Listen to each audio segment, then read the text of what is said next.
Good evening. Welcome to the Young Cape. This evening I will be interviewing Princess Chantal Revell, who is a leader in the Indigenous Cape People's Movement, seeking for land and other recognitions for the indigenous inhabitants of the Cape. Is there anything else that you'd like to tell us about yourself, Princess? Yes, thank you, thank you, Rob. I'm Princess Chantal Revell. I'm in the Katz Korana Royal House. I'm a Korana. We have different tribes, 5 main groupings actually, and then we have lots of Cape Khoi groupings. I'm also a member or the Western Cape representative on the National Khoi and Sand Council. And I've got different leadership chiefs and all of those underneath me serving in different areas in Cape Town.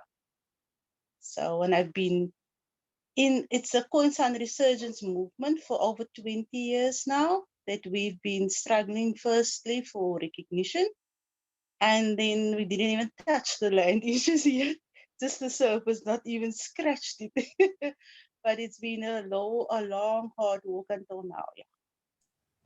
Excellent. Now, I mean, you say you've been involved with this movement for many years. I don't know if you're aware of the fellow we had on this channel a couple of months ago, Mansell Upham, who was involved with the Griqua people's movement back in the 1990s, as well as the he made significant moves towards getting Saartjie Baartman's remains a decent burial. And so he was part of that as well. So we've been dipping into this. We've been slowly dipping into this activist circle over time. For people who are not acquainted with this part of South Africa, how would you explain the different the sort of constellation of groups that we have in the Cape? Because most people are quite acquainted with the different Black nations in South Africa, but not so much with the different Khoi and Bushman nations. Yeah. Okay. I think basically that is due to the fact that most of our people were reclassified as so-called colored, and most of the majority of our people, they don't even know yet their true roots. So those of us who do know it, it's first of all to reconnect with your roots, with where you truly come from. You have to do your own research in your family. You have to understand, you take your surname, and you must know where your great-grandparents come from, and then you can connect with that due to the geographical area, but you have to really go into history study, because there was nothing real in Cape Town. And when I found out, like over 20 odd years ago, it has been a long, hard journey, like I said, through the country, reconnecting with family and other indigenous groupings across Southern Africa. And right now we do have a resurgent movement where most of our people do come, they get involved, but then it's so confusing to them because they don't really know the historical areas where the different groupings were. So in Cape Town alone, we have about 19 historical groupings, and we call them, it all ends with kwa, like a Hesse kwa, your Koho kwa. And the Koho kwa was the greatest historical grouping in Cape Town, but then you get the Horanai kwa. And for people to reconnect to those names alone, it's so difficult, because they all like used to being called colored and all of that. But we do have a beautiful history. We have the landmarks besides the Bushman paintings. There's such a rich history, even in the way we speak, in our culture, and little things that we still do, that we can connect back to our roots actually. So we just work with the 5 main groupings now, which is your Korana, Bushman, Griqua. Then you have, what is it now? Did I say Greek? Yeah, Nama, Bushman, Korana, Cape Khoi. And it's under the Cape Khoi that you get the different Kwa groupings all the time emerging as they do research.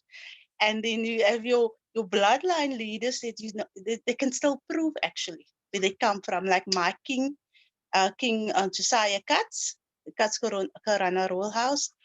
And you can actually Google him and you will get all this history and how the family split and moved all over South Africa. You will see the Griekwa Adam Kok, Johannes Waterboer. Those are people that still have their history over 200 of years and so forth. So it's for me, it's still exciting route and learning every day and getting to know more and more. But most of it, I think I covered up until now and where I come from and my own personal family roots. I've actually got 3 bloodline groups. Then I've got Korana. I've identified as Korana because of my mother then. But then I've got Nama bloodline and I've got Griekwa on both grandparents' side.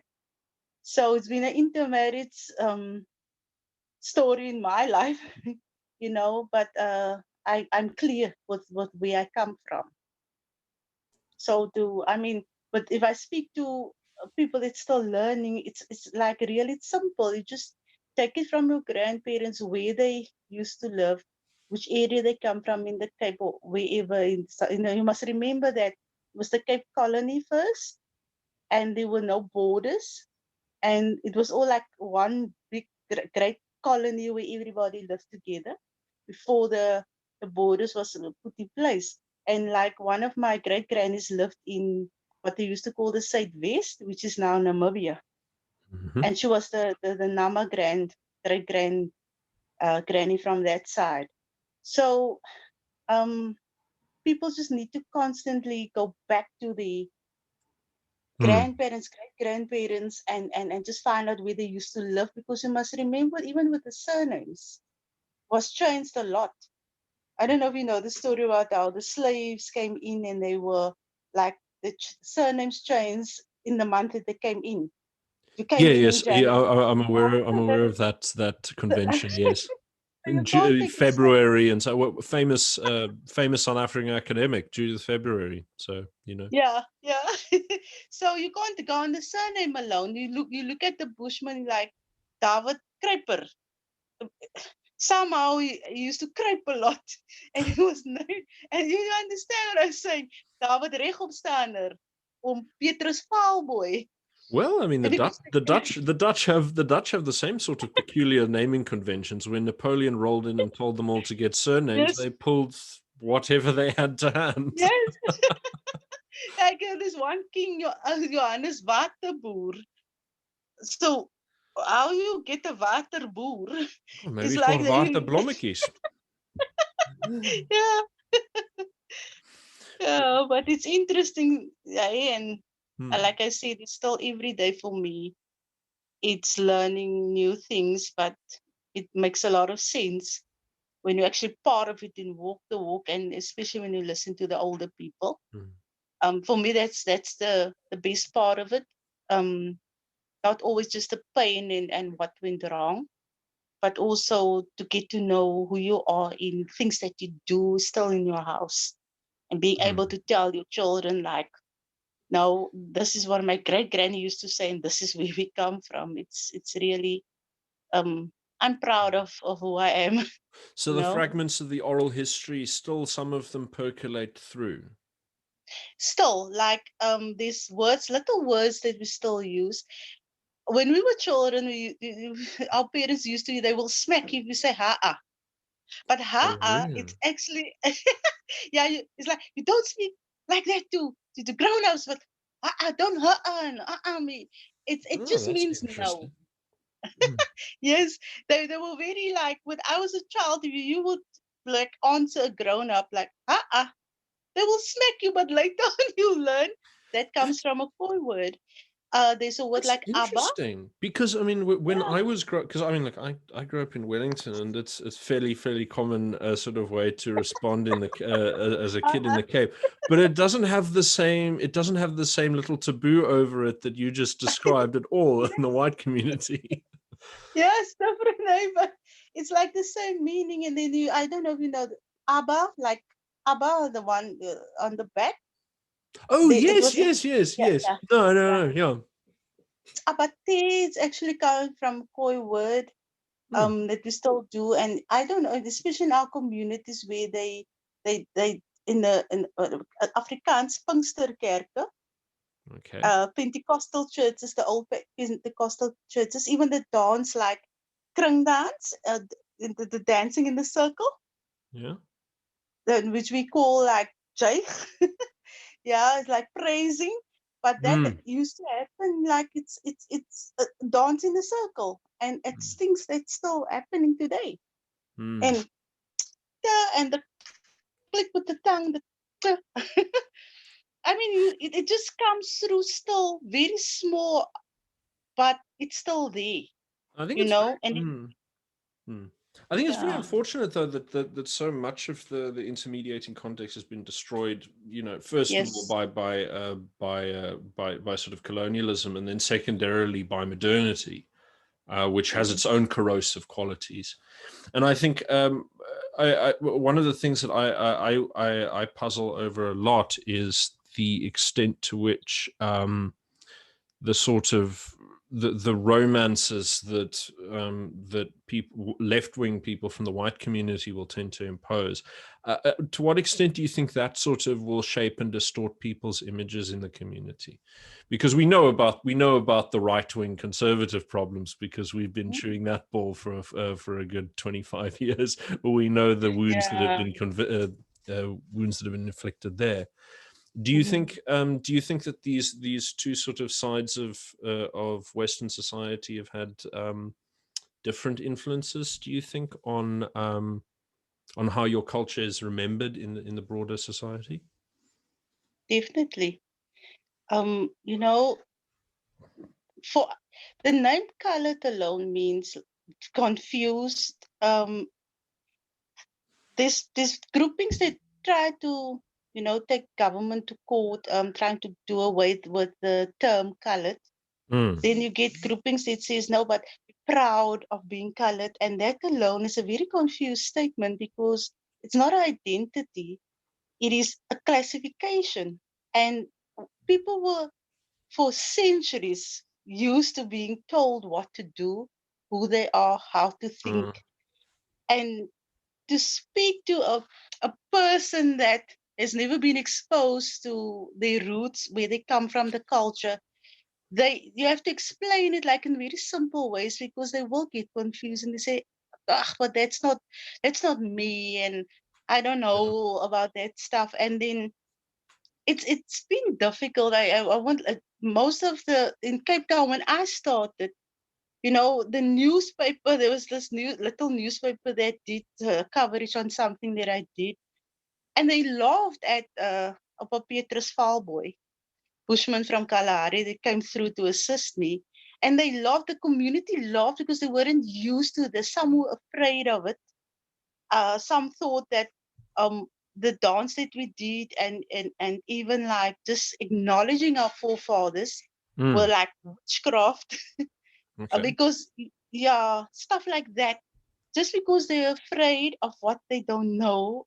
And now like, there's such a lot of movement, but it's still twisted. It's more Mm, politicized than the true culture that comes through. mm. So politics Politicization of is, identity, eh? I mean, yeah, because yeah, we've already seen how divisive Biko blackness can be. And yeah, I think that whole discussion, particularly considering how recognition of the indigenous movements only really started emerging under the Jacob Zuma presidency, I don't um, think yeah, at least by it the is, but state, at least yeah, by the yeah, state, you know.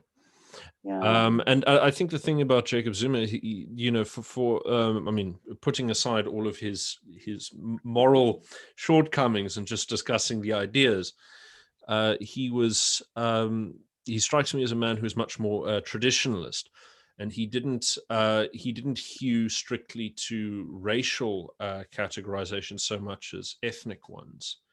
And I thought that that's an interesting emphasis that he would play that he placed as a means of distributing power under his rule. How do you think? How did that affect your community in terms of how they saw itself? Do you think it gave more confidence, or do you think that there was a degree of cynicism in this movement? No, in fact, I've met Zuma in his Cape Town home when he was still the president in 2017. Mm-hmm. And I gave him something which you call the decree of the 5 bloodline kings that still like the Korana, Nama, Bushman, Griqua, and the Cape Khoi. And we had an interesting conversation. I mean, he was like actually going to do something. That was even before there's now a bill that's been signed that's going to be enacted into an act, and it will start being implemented in April, from the 1st of April. But when I met Jacob Zuma, there was nothing. There was still a bill, and they were still fighting for that bill to be signed for over 16 or 17 years. And then he told me that he's going to do something. But I mean, he knew everything that I said was the truth, or the truth about the Khoi and the San, and who we, this so-called colored people, the descendants who we are. So, and just then, after I met with him, I was supposed to meet him again, and then whoops, he was like just removed. So we think that there's other things that went on behind the scenes for just because he was like pro Khoi and San, and he did a lot to try and get the recognition through, and wanting us to become not. We always used to say that although we know we're in South Africa, but we're not part of anything that's happening. I mean, there's just no rights for a so-called colored. So we didn't have any debates in land debates. We couldn't protect because because there's no legislation that allowed us to do so. So, but now there's something that we can go on with. But I think this is an interesting point, because the way that identity intersects with power is of great concern. And at the moment, I'm busy working on translating a book written by Flip Buys from the Solidariteit movement. And there's a chapter in which he goes into quite a lot of detail on this. And he mentioned his approach is that then identity cannot be imposed on you. It's subjective. You know what you are. Yes.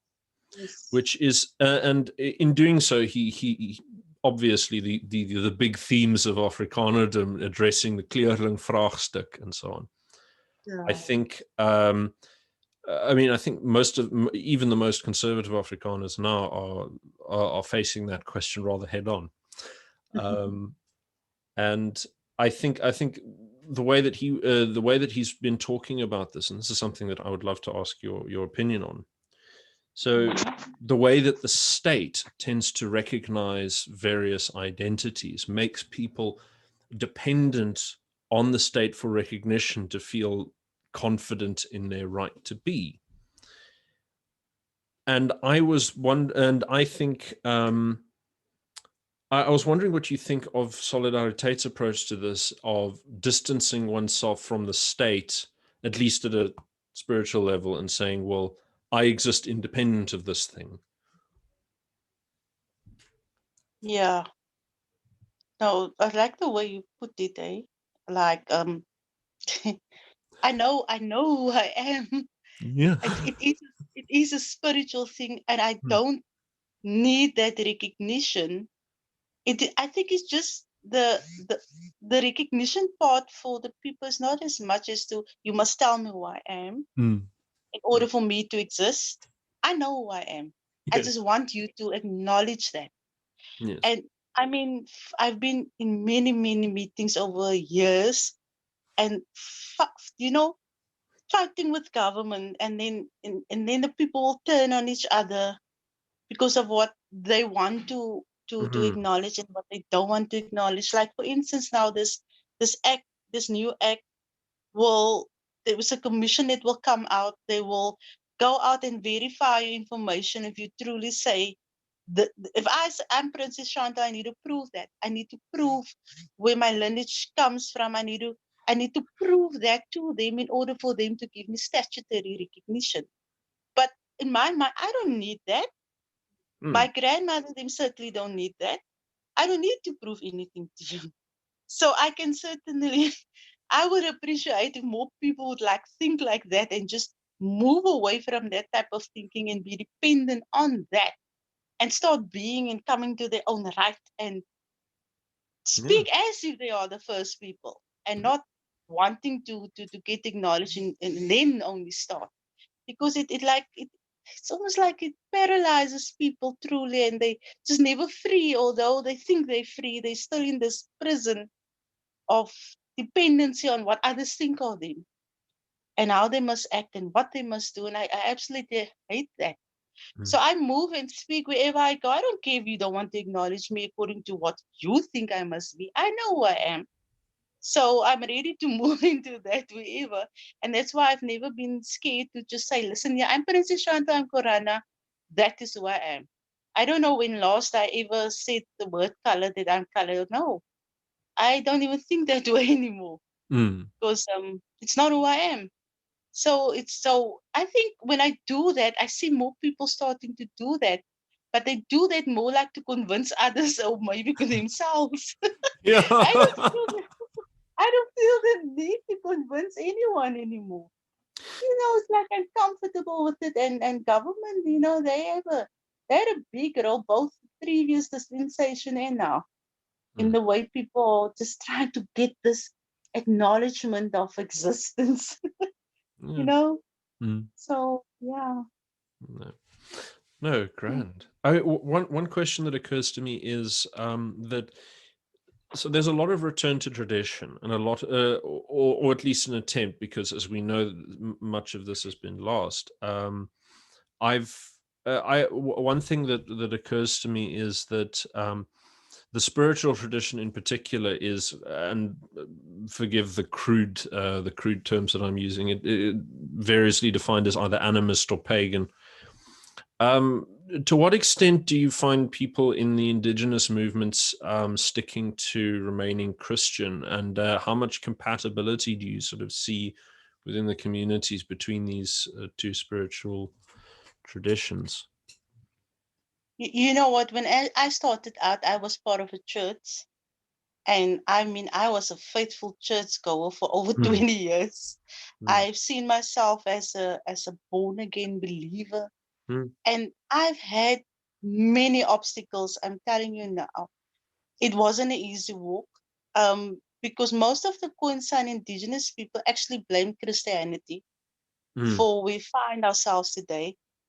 And the fight of who's right, who's wrong. And I've always told him, I wasn't born a Christian. You weren't born a Muslim. You weren't born with any religion, but you were born indigenous. You were born a First Nation person with a spiritual mandate in itself. And whatever religion or whatever belief system you choose to follow later on is a choice that you make personally. And I won't classify myself as a supporter of anything other than what I am convinced within my own spirit. And because I go in with my spirit needs to be touched, what I believe, the way I live, it's more to do than just being called a Christian, being called a Khoi son, because the Khoi son people were, if you look at the ways and the way they used to live with each other and the collectiveness, the love they needed to share in the community, especially the values, most of the values you can relate. That's why most of the Khoi some people are actually Christian. The values is the same. Yeah. The belief system and the values of how you treat one another, the love you share for one another. And I try to stay away from turning it into a religious subject, because I do believe that the religion's got nothing to do with who you are inside, or the choices that you make, or how you look at another human being. It's to do with your heart. And the Khoi spirituality is a lot to do with the heart. Our mothers used to take care of whole communities. It wasn't just their children. Everybody's child was your child, and that is part of the culture.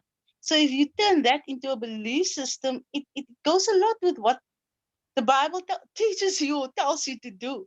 So I've leaders in my tribe that let's say they are Rastafarian, that they are Muslim. I mean, but we get along on the principle of something simple. Just love me the way I am. I won't judge you. You don't judge me. We come together as an indigenous person, as a First Nation person, which you were born like that, and that is what the higher, what God has created us to be. So don't challenge me all the time on what I believe in. That's my personal choice.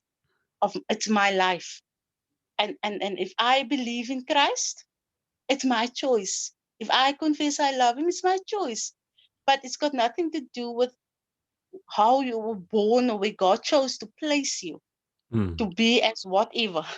That's got nothing to do with that. So religion was like, it was very difficult in the beginning, because when I used to move with the Rastafarians, I remember a few years ago they didn't allow me to pray, and they actually told me, no, you believe in the Jesus and the fantasy world and all of that.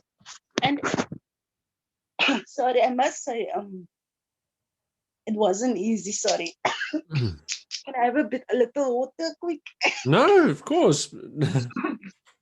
That's your pleasure. I'm going to have some myself. So I always keep a jug of water nearby. Dry throat always strikes in long conversations. Yeah.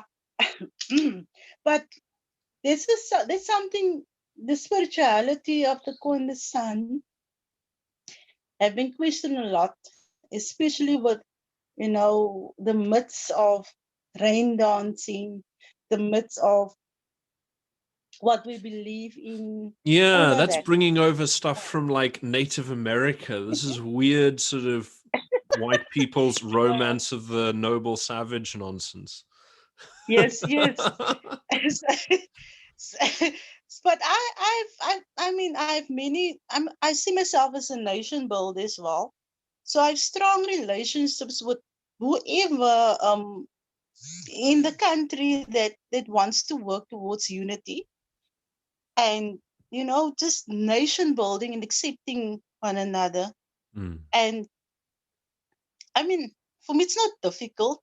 I've decided long ago I will not look at the person based on our past history, based on color, based on whatever, unless I know you. I mean, I want to know you, get to know you, then I can make up my own mind. And so it's not difficult for me at all to just move wherever. And I think that is also part of my belief. Just love people, you know. There's something in that sort of free motion of identification that I noticed in the push for recognition of independent candidates, which I understand that you were part of. Yeah. And Yeah. so, I mean, the connection between these approaches sometimes they intersect quite well. What can you tell us about the road to achieving recognition for what, frankly, ought to have been common sense from the beginning? How did you get there, and how was the concession extracted from our notoriously recalcitrant government? Oh, are you talking about the recognition for Khoi and San? No. Were you not involved with the Are you talking about the? Oh yes, I independent was. candidates? Yes. Yeah, yeah. You know, there were. I've done the rights of Indigenous people with in the University of Pretoria. Like, I think it's 2011, and this idea of self-governance of Indigenous people that wants to self-govern. But there's no way that we can do that in South Africa. I'm not a politician. Yeah, I believe Indigenous people are not really politicians. They will never make it. It's not in our blood. We don't come from politics and all of that. But we did have a governance system. But how are we going to do that if we're not allowed to? I mean, first of all, to register as a political party will cost you 250,000 rand, and then you have to go through such a lot of things just to be part of the political system. And I thought about it, and when I met up with some people, I think it was Michael Louis that tried to do that first, but he didn't succeed. And when Alan Nelson, the advocate, approached me, I already worked with him in different groupings. I think it's New Nation Movement. I started talking to them in this idea of this independent candidacy, but they didn't explain it anything like that. It was just a group of people coming together wanting to make a difference. But when Michael Louis didn't succeed because he was previously he was a founder of one of the political parties that's still in South Africa, and then the judge said, no, there's no way, because if he knew the right to Section 19.3b, why didn't he do it then? But I've never been in politics. I've never had an interest. And also, if you in politics, you can't claim your cultural leadership. That's what the act also says. So you can't be in politics like that. So, but I thought about this. You know, it would be good if we can govern ourselves. Still in South Africa, you'll have your party, you'll have your government, whatever. But there's a you will then have a control or authority of your own communities. You can then look after your own people, and that is why I did it. And when Alan came, it makes perfect sense to me that we can go in that constitutional the clause section 19.3b that says that um individuals or any adult in South Africa has a right to stand as an independent candidate. And that made sense to me, like in self-governance. If I can stand as an independent candidate for my people, then I will be directly accountable to my people. It's like direct democracy. There's no party to hide behind, and if I don't represent my people, they have the right to then remove me. And it also boils down to self-governance thing. I mean, like the way it is now, this just party politics, and the people don't matter. So in that made sense in the way we used to do things in the communities. Like, it's not a one-man show. It's a collective effort, and you will be held accountable by your own people. Yeah, I mean, But political parties become these really yes, depersonalized machines, and they sort of yes, they turn you into this sort of rubber stamped thing that can yes, that can that can move to a yes, specific ideology and policy manifesto. That yes. doesn't suit organic life, does it? That doesn't. And I mean, like, that court case took 4 years, and I've been part of that. I'm the only individual in the case. It was others were groupings, but it was just my name, Chantal Revell. And this, I was like the advocate said from Home Affairs, they just couldn't understand why this woman wants to be an independent candidate. But I knew that we were gonna win that case. I just knew it. So now, later on, when I realized that it was such a big thing, because some people wrote the political landscape was changed, and I mean the electoral act was changed. And at the time I was just thinking, I need to do something for my people so we can start moving into a better space. We can't go on like this. So it was really a major success, and when I still think about it, it wasn't an easy work at all, because most of the time it felt like the tension was on me, and people asked me, aren't you scared that somebody's going to do something to you? I said, no, let Oh them yes, come. South Africa, South African political environment. My Yeah. goodness, every politician's got 7 layers of bodyguards. Every journalist knows when to turn their phone off so they don't get tracked. Looking over your shoulder every 5 minutes. Yo, it's not a happy environment, is it? I mean, sure. I'll tell you No, not at all. For contrast, so for the next few months, I'll still be living here in the Netherlands, and there's Okay. near the university where I was where I did my master's just now. There's this little square in The Hague, and I was having a Hmm. beer there with a colleague, and The prime minister just comes up, no bodyguards, no colleagues, just by himself, strolls up, plonks himself down at a table and orders a sandwich. And and so like a couple of passers-by came and got a selfie with him, but that's all that happened. Everyone else minds their business. Nothing happened. I mean, Wow. so strange. I mean, South Africa is... You don't see that.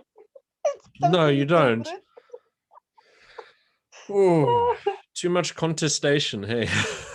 Yeah, it's true, eh? It's true. Yeah. It's like those people's like God himself moved somewhere and all this self-importance really. And the poor people, there's just nothing happening. It's just like all about them. Oh, yeah. So that's not gonna work. No, Not any no. longer. And I mean, we can't vote the ANC out. Their support is way too big. You gotta make a plan. Exactly. So yeah, the things that I heard afterwards is like this independence thing gave the president a run around, and somebody told me, and you look so innocent. I said, but I am innocent. He said, no, you're not. The president is running around because they're all worried about this independence thing now. I said, but I just did what I had to do. So let them run. So who knows, you know? I believe change will come through that. You know, more and more people are like really seeing the benefit in this thing. And speaking of independence, we've interviewed a few people from the Cape Independence movement on this channel, and I was wondering what you thought of that movement, because it would certainly guarantee a far larger voice were it to succeed for Cape Indigenous groups than they have now at a national level. You know, it seems like a good idea, but I'm not truly convinced that that is to go independent. What does it mean? Does the people understand what does it mean? For me, it's self-governance. So that is why you know, it might work because it's the same like self-governance. And but because I'm always worried about our history, it's like for me, it would seems like if Western Cape now is independent, I will always be worried about the families in the other areas because it's like you it's like now I cut myself of the other part of my history. Ach, But yeah. if No, but something I think yeah, people I mean, for example, if I used to live near the border of Botswana. And I think, I mean, that border, a lot of people come and go over it every day. And so you get to know Tswana from the north and coming down to the south, and there are plenty of people who cross over. And I think people sort of imagine that it's going to be like the Iron Curtain coming down and sort of never seeing each other again. And I think this is a bit too dramatic. I think yes, but I don't think it's going to be like something like self-governance, which is what the Khoi actually want. Or it's not putting people out. It's nothing to do with color, and I think it can genuinely work. Where people can just look and govern their own areas, just look after their own people. No, absolutely. And not because we want to cut out other people, but the way things are going on now, it's like rather do that than see your next generation just die out because this national government plan just it doesn't work at all. I can tell you that. Big movement for localism these days, hey? Yeah. You get to bring the government closer to the people. Exactly. It's almost like the government is too far above the people and the people don't matter. And to go independent actually means self-governance, and it means getting back to the people. I mean, that's what's it all about actually. What's the use of sit with this whole country all the while and all the people? There's just no one. It's funny that we've had the same problem for the past 110 years, ever since Smuts put that silly constitution in place, haven't we? Because he had that crazy philosophy that sort of says, well, we don't want any sort of fracturing because we're trying to build a Yeah. holistic system. And then Yes. you just end up with the center detached from everything else, stamping its big boots all over the place. Hmm. Hmm. It's so unwieldy, and it's It's highly tyrannical. And I picked up an old history book yesterday mm, that was talking about the history of Natal, and mm, never mind what was gotten up to under apartheid. Just reading what the British did the second they took over Natal. Oh, you mm. Afrikaners in the wrong place. You go over there, and you Yeah. Zulu in the Yeah. wrong place. You go over there, and just Yes. people being Yes. shifted around this way and that is It, completely nonsense. It's complete nonsense. it's but that is why people, it's although it's not like that, it's supposed to be not like, but still in South Africa you still get people in their own little segregated areas. You will never see a white person move into an area like retreat when what, no. You Well, I will mean, know. we when white people create ghettos, they create their own ghettos, so You see what I mean? And it still looks funny today. It still looks funny when you see a white man with a Khoi woman, or Khoi, with a, or a black woman with a. People still look at it that when I oh think to yeah. myself, when will we get? It's just a man and a woman. It's just a family. You don't see that. It's because of that segregation, and it was imprinted on us. And we still look at people that way. Hmm. I think it's very different because I mean, like Sad. I've been to England, and the boundary between black and white there is much narrower because they share largely the same culture. But I think in South Exactly. Africa, Exactly. there's not only the difference in culture. There's also sort of political grievances and that run Exactly. generations, and so Exactly. you can try and flip the switch off and say we're all a rainbow nation, but It's not. everyone's kind of like, we've got our own It's deal not. here and we don't trust you guys, and that's the Exactly. feeling is always mutual. It's, you know what? I've been told by some government officials when I just speak up. No, but you guys are better off in apartheid than us. So what are you talking about? You don't know nothing about me growing up on the Cape Flats during apartheid. You weren't there in the first place. And You no, and they didn't. don't teach us about that. The black people suffering, long list, colored people suffering, footnotes. But we were like, and then I told him, okay, ANC struggle, whatever, only win since 19, whatever. We come from 1400s already. So don't come and tell me 1488 when the Almeida came here. So we're going to go down that lane. It's going to be a long list. So just stop it. Yeah. Just stop. Ugh. Well, I'm thinking like, okay, I said to the other day to someone, I said, listen, we know what went wrong in the past. I've been over the forgive part and receiving forgiveness, giving forgiveness. But I need to see changes now for my next generation. I still Yeah. have to, I still have children who needs to grow up in this country. I don't want to let them grow up with that still. So I'm making the choice, drop it now, and we look forward. Although I lost my grandfather like that, Mm. because he was in an accident. Just shortly tell you the story. He was in an accident, and he was laying on the road for about 5 hours. And a white so-called ambulance came, and they didn't want to pick him up because he wasn't white, and they left him. And then he had to wait another 2 hours for the colored ambulance to come. And on the road to the hospital, he passed on. And because of that, I never knew my own grandfather. So it's not just my history, it's a personal thing.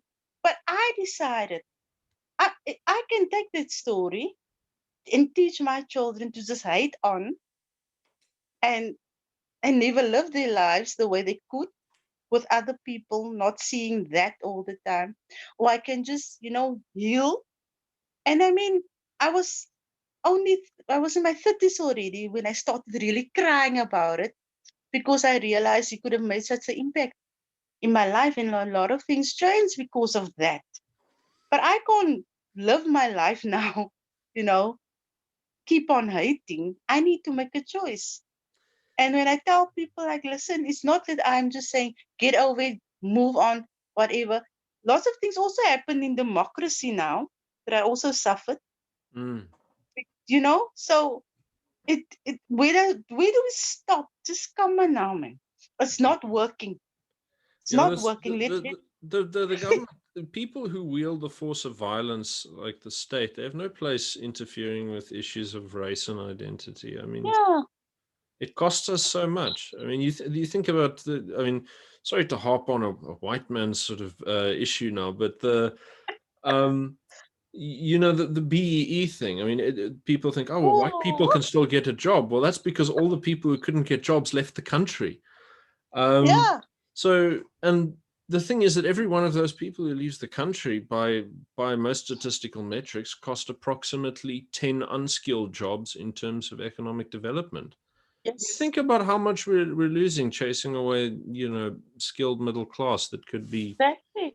Exactly. It's such a So waste. so the only way is make the choice not to hold on to the past. It's not gonna take you anywhere now. Just try and not move on. Learn from the past and move on knowing that the past didn't work. Mm. And we have to find a workable solution now.